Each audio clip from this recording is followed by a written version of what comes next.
ఇప్పుడు అసెంబ్లీ ఎన్నికల్లో కావచ్చు, లోక్సభ ఎన్నికలు కావచ్చు, మాలలకి ఏమైనా అన్యాయం జరిగింది అనుకుంటారా మీరు? టికెట్ల విషయంలో కానీ, పదవుల విషయంలో కానీ కాంగ్రెస్ వచ్చిన తర్వాత ప్రభుత్వాన్ని ఇన్ఫ్లుయెన్స్ చేయడంలో, భయపెట్టడంలో, వాళ్ళ జనాభాని కూర్చుండబెట్టి నిలదీయడంలో మాదిగ సామాజిక వర్గానికి ఉన్న శక్తి మాలలకు లేదు. ఎందుకంటే మాలలు అనార్గనైజ్డ్గా ఉన్నారు, మాదిగలు 30 years నుంచి ఆర్గనైజ్డ్గా ఉన్నారు. ఈ విషయంలో వాళ్ళని తప్పుపట్టేది లేదు. రాజకీయంగా చాలా బలంగా ఉన్నారు కదా మాలలు. వివేక్ వెంకటస్వామి ఉన్నాడు, వాళ్ళ కొడుకు ఎంపీ ఉన్నాడు, వాళ్ళ అన్నో తమ్ముడు ఎమ్మెల్యే ఉన్నాడు, 2 ఎమ్మెల్యేలు, ఒక కొడుకు ఎంపీ, వీళ్ళంతా మంచి పదవుల్లో ఉన్నారు కదా. అదొక్కటి పక్కన పెట్టి ఇంకో కుటుంబం పేరు చెప్పండి. వీళ్ళైతే ఉన్నారు కదా. వివేక్ వెంకటస్వామి కుటుంబాన్ని పక్కన వివేక్ కుటుంబంలోనే 3 రాజకీయ నాయకులు ఉన్నారు కదా. వివేక్ వెంకటస్వామి వల్ల ఏబిసిడి వర్గీకరణ అవుతుందని అనుకుంటున్నారా మీరు? ఇది పూర్తిగా తప్పు. మాదిగల వల్లనే వర్గీకరణ ఆగుతున్నది. ఆ శక్తి కేవలం మాదిగలకే ఉన్నది. నేను స్టేట్మెంట్ వాళ్ళు వర్గీకరణ చేయమంటారు కదా, ఆపమనట్లే కదా, మీలాగా అడ్డుకోవట్లే కదా. మరోసారి చెప్తున్నా, తెలంగాణలో, ఆంధ్రాలో ఉన్నటువంటి మందకృష్ణ గారి నేతృత్వంలో జరుగుతున్న ఎంఆర్పిఎస్ ఏబిసిడి వర్గీకరణ కావాలంటుంది. ఓకే. ఉత్తరప్రదేశ్లో ఉన్నటువంటి అత్యధిక సింహభాగమైన మాదిగలు, మధ్యప్రదేశ్లో ఉన్నటువంటి అత్యధికంగా సింహభాగమైన మాదిగలు, బీహార్లో అత్యధికంగా ఉన్న మెజారిటీ మాదిగలు ఏబిసిడి వర్గీకరణ కావద్దు అని అడ్డుపడుతున్నారు. ఓకే. ఇది కేవలం వివేక్ వెంకటస్వామి కుటుంబంతోనూ తెలంగాణ ఆంధ్రాలో ఉన్నటువంటి మాలలు ఆపడం వల్ల ఆగట్లేదు. అట్లాగానే వీళ్ళు ఆపుతలేదని కూడా కాదు, ఓకే, ఆపడానికి వీళ్ళు ప్రయత్నిస్తూ ఉన్నారు. కానీ మెజారిటీ శక్తి మాత్రం ఉత్తరప్రదేశ్ మాదిగలది, బీహార్ మాదిగలది, మధ్యప్రదేశ్ మాదిగలది. ఈ విషయాన్ని మందకృష్ణ ఎప్పుడు చెప్పడు. అదే ఈ తెలంగాణ ఆంధ్రాలో ఉన్నటువంటి మెజారిటీ మాదిగల యొక్క హక్కులను కాలరాస్తున్నది. హక్కులను కాలరాయడం కాదు, వాళ్ళు కూడా ఏమంటున్నారు, రాజ్యాంగబద్ధంగా చేసుకుందామంటున్నారు. ఈయన రాజ్యాంగబద్ధంగా పోతే వాళ్ళు ఒప్పుకోరు, ఎందుకంటే అక్కడ మెజారిటీ మాదిగలు డౌన్ అవుతారు కాబట్టి వాళ్ళ హక్కులు కాలరాయబడతాయి. నేను ఒక మాట అంట, దాన్ని మీరు స్వాగతిస్తారా, వ్యతిరేకిస్తారా, లేకపోతే ఎట్లా చూస్తారా అనేది మీ ఇష్టం. వివేక్ వెంకటస్వామిని మంత్రి చేయడానికే రేంజర్ల రాజేష్ కంకణం కట్టుకున్నాడు. రేంజర్ల రాజేష్ని ముందు పెట్టి వివేక్ వెంకటస్వామి సొంత పార్టీపై పెద్ద ఎత్తున డిమాండ్ పెడుతున్నాడు అనే ఒక చర్చ వస్తుంది. దీన్ని ఎట్లా చూస్తారు మీరు? వివేక్ వెంకటస్వామి గారు, వాళ్ళ తండ్రి గారు, వాళ్ళ కొడుకు, వాళ్ళు ఎప్పటి నుంచో రాజకీయంలో ఉన్నారు. ఈ రెంజాల రాజేష్ వివేక్ వెంకటస్వామి యొక్క కాంగ్రెస్ గవర్నమెంట్లో కానీ, అంతకుముందు ఆయన ఉన్న బీజేపీ గవర్నమెంట్లో కానీ, అంతకుముందు ఆయన వేరే ఏ గవర్నమెంట్లో ఉన్న రెంజాల రాజేష్ వివేక్ వెంకటస్వామితో కనిపించిండా? లేదు. 2007లో మొదలైన నా ప్రస్థానం నుంచి ఇప్పటి వరకు నేను ఎక్కడ మాలని చెప్పుకోలేదు. నా కులం యొక్క కిరీటాన్ని నా నెత్తి మీద ధరించలేదు. మాల సామాజిక వర్గం కోసమే కాకుండా 59 కులాలతో పాటు బీసీలకు అన్యాయం జరిగిన, స్త్రీలకు అన్యాయం జరిగిన, రైతులకు అన్యాయం జరిగిన, రైతు కూలీలకు అన్యాయం జరిగిన, మున్సిపాలిటీ కార్మికులకు అన్యాయం జరిగిన, క్రైస్తవులకు అన్యాయం జరిగిన, హిందువులకు అన్యాయం జరిగిన, ముస్లింలకు అన్యాయం జరిగిన పోరాడిన నేను వివేక్ వెంకటస్వామి గారి కోసం రాలే.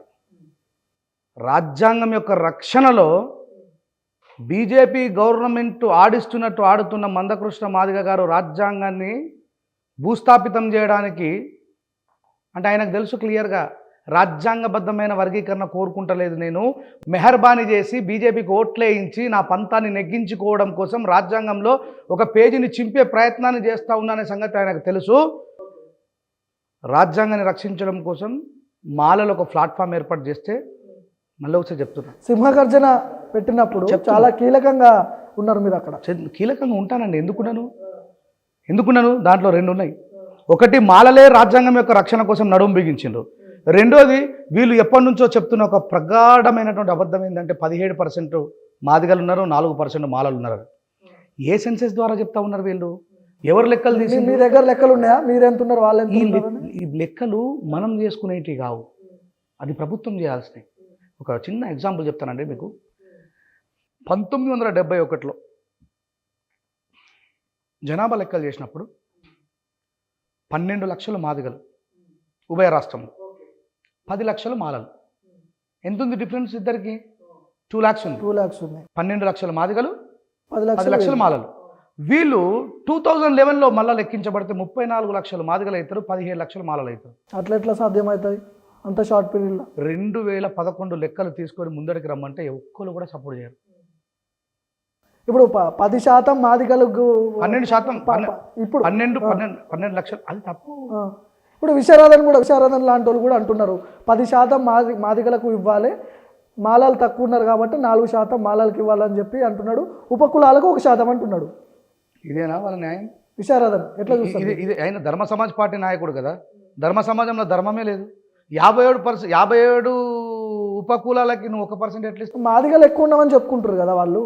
నేనేమంటా, నేను రేపు పొద్దున నిజామాబాద్ జిల్లాలో కరీంనగర్ జిల్లాలో నా తరపు నుంచి కూడా నేను ఇస్తా కదా ఆయనకి. నేనేం చెప్తా, ఆల్రెడీ రిజర్వేషన్ ఉపయోగించుకున్న మాలా మాదిగలి లాస్ట్లో వేయాలంట.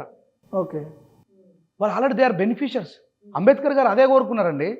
ఇంకా అసలు రిజర్వేషన్ అంటే ఏందో తెలియని మాలా మాదిగలు ఉన్నారు. ఎగ్జాక్ట్, నేను అదే చెప్పబోతున్నా. ఇప్పుడు మాల మాదిగలు ఇద్దరు బాగానే పంచుకుంటున్నారు, మాల ఉపకులాలు మాదిగ ఉపకులాలు. అసలు ఈ ఉపకులాలను మీరు పట్టించుకుంటున్నారా?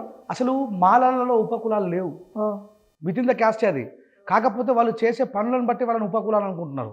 ఇప్పుడు నేను అసలు రిజర్వేషన్ లేని వాళ్ళు వాళ్ళని ఎట్లా పిలవాలో తెలియని వాళ్ళు, వాళ్ళని ఏ విధంగా చూడాలో అని గుర్తించని వాళ్ళు చాలా మంది ఉన్నారు కదా. అందుకే మాల సామాజిక వర్గంలో లేరు. అంబేద్కర్ రెడ్డికి ఏమంటున్నా, ఆల్రెడీ ఉద్యోగాలు అధికారాలు ఉపయోగించుకొని ఒకసారి కాదు 2 సార్లు కాదు మల్టీ టైమ్స్ ఉపయోగించుకున్న వాళ్ళందరినీ గవర్నమెంట్ దగ్గర డాటా ఉంటుంది కదండి, గవర్నమెంట్ దగ్గర డాటా ఉంటుంది కదా, మల్టీ టైమ్స్ ఉపయోగించుకున్న వాళ్ళందరినీ చివరిలో వేద్దాం. అసలు ఒక్కసారి కూడా ఉపయోగించుకునే వాళ్ళని ముందర వేద్దాం. ఆ పని మనది కదా, మరి మనమే గొడవ పడితే ఎట్లా? నువ్వేమంటున్నావు, ఏబిసిడి వర్గీకరణ ఖచ్చితంగా చేసి తీరుతానంటున్నావు. నువ్వు ఆల్రెడీ ఒకసారి చేసినప్పుడు ఏం జరిగింది? ఈయన పదే మాట్లాడుతున్నాడు. మా కృష్ణ ఒక మాట ఏమనంటే, చంద్రచూడ్ గారు ఇచ్చిందని మాలలు తప్పు పడతారా అని. అంటే సుప్రీంకోర్టు తీర్పులు తప్పులు ఇవ్వలేదా?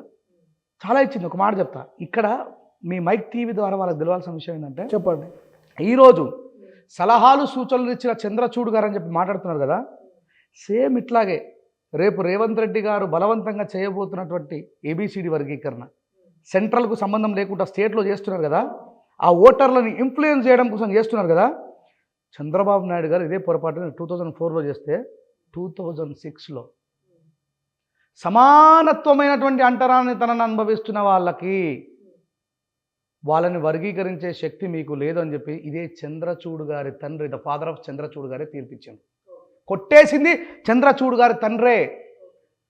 మరి ఇప్పుడు చంద్రచూడ్ గారి తండ్రి తీర్పు తప్పందామా? ఇప్పుడు రేవంత్ రెడ్డి మీకు అనుకూలంగా ఉన్నాడా, మాదిగలకు అనుకూలంగా ఉన్నాడా? ఇప్పుడు రేవంత్ రెడ్డి గారు బలవంతంగా చేస్తే నెక్స్ట్ ఎలక్షన్లో భూస్థాపితం చేస్తాం. రేవంత్ రెడ్డి కాంగ్రెస్ పార్టీనా రేవంత్ రెడ్డినా? రేవంత్ రెడ్డి గారు కాంగ్రెస్ పార్టీని భూస్థాపితం చేస్తాం. ఇప్పుడు ఇడ్సబెట్టాం మేము. రేపు బాబాసాహెబ్ అంబేద్కర్ గారి మునిమనని తీసుకొని పోతాం. ఢిల్లీలో మేము 10,000 మందితో అవసరమైతే 1,00,000 మందితో మీటింగ్ పెడతాం. మేము ఎందుకు వదిలేస్తామని నాకు అర్థం కాదు. ఈయన ఎవరు నాకు అర్థం కాదు. ఈయన చేయడానికి సలహాలు సూచనలు ఇచ్చింది ఈయన ఏం చేయాలా? నిజంగా రేవంత్ రెడ్డి గారికి చిత్తశుద్ధి ఉంటే మాదిగలతో పాటు మాదిగ ఉపకులాల్లో ఉన్న వాళ్ళ యొక్క అభ్యున్నతి కోసం స్పెషల్ స్కీములు పెట్టు, వాళ్ళని ఎంకరేజ్ చేయడం కోసం, వాళ్ళ కోసం స్పెషల్గా గురుకులాలు పెట్టు. Yes, that is your right. మా డబ్బులతో పెట్టమంటున్నాం. నేను భిక్షం అడుగుతున్నాను నీ కాంగ్రెస్ పార్టీ నుంచి ఇవ్వమని చెప్పి. మాది మాకుందా లేదా?